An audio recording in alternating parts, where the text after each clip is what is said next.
देखो active passive पहला tense हमारा किसका है, प्रेजेंट इंडेफिनिट का। Nitin eats a bread. Nitin एक है, एक के संग एस है, ई एस है।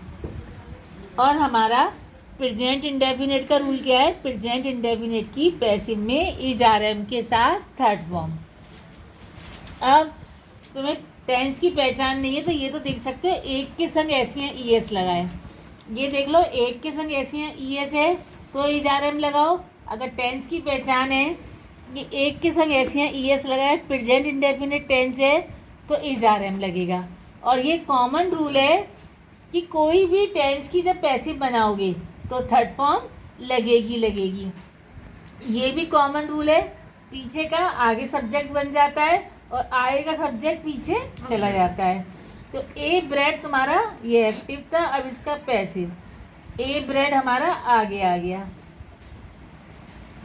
अब ये प्रेजेंट इंडेफिनिट टेंस है, यहाँ एस या ई एस लगाए तो इसके संग ब्रेड एक है तो इज। ईट की third form eaten by Nitin. अब यही सेंटेंस प्रेजेंट कंटिन्यूस में। अब प्रेजेंट कंटिन्यूस की पैसिव का रूल है इज आर एम के साथ बीइंग लगेगा। क्या लगेगा, बीइंग। अब यही सेंटेंस देखो, Nitin is eating A bread. A bread आगे आ जाएगा।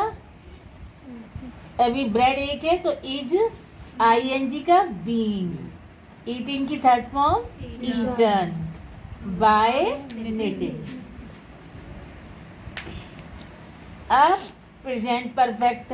प्रेजेंट परफेक्ट का अच्छा, तुम लोगों को ये याद ना हो कि ये प्रेजेंट कंटिन्यूस है तो ये याद रख लो, इज आर एम लगाए, आई एन जी लगाए तो आप एक है तो इज, ज़्यादा है तो आर, और आई एन जी का बीइंग। अब प्रेजेंट परफेक्ट में आपका हैज हैव के साथ बीन लगता है। अब यही सेंटेंस देखो, Nitin has eaten bread a bread. तो ए ब्रेड हमारा आगे आ गया।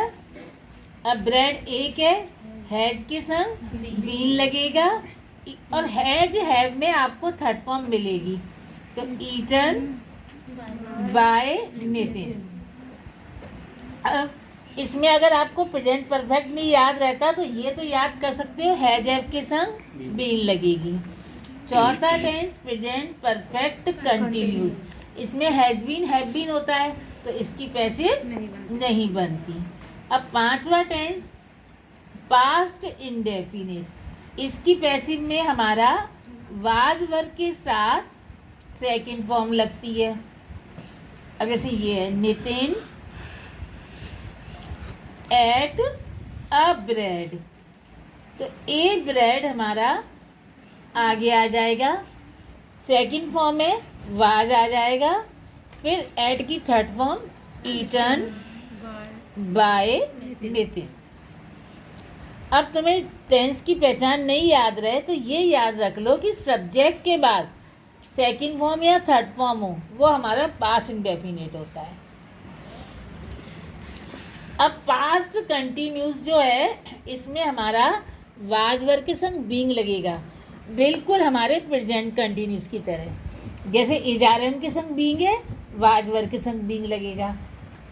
अब देखो यही sentence, Nitin was eating A bread. तो ए ब्रेड आपका आगे, अब ब्रेड एक है तो वाज आई एन जी का बीइंग, ईटिंग की third form eaten by Nitin. Past continuous tense की पहचान वाज वर्ब के संग आई एन जी, और अगर टेंस नहीं पहचान में आ रहा, आई एन जी तो है तो बीइंग तो आएगा ही आएगा, और ब्रेड एक है तो वाज का वाज, इज हो तो इज लगाया करो। इज आर एम वालों में is are am, was verb वालों में वाज वर्ब। अब तीसरा टेंस हमारा पास्ट का और पास्ट परफेक्ट। इसमें प्रेजेंट के तीसरे की तरह हैज हैव के संग बीन लगती है, इसमें एक वचन हो या बहुवचन हो, दोनों के संग हैड आता है तो हैड के साथ बीन लगेगा।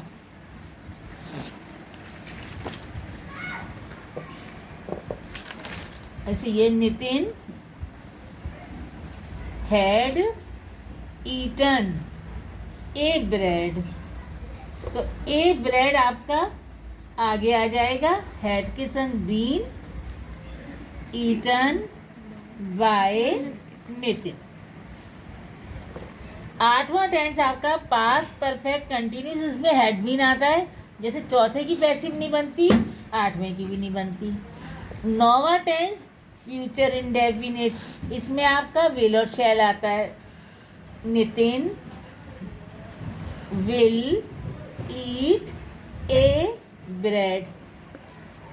टेंस की पहचान नहीं है तो ये याद रख लो कि फ्यूचर इंडेफिनिट है, जैसे टेंस से कर रहे हो तो फ्यूचर इंडेफिनिट है, विल और शैल के संग आपका बी लगेगा।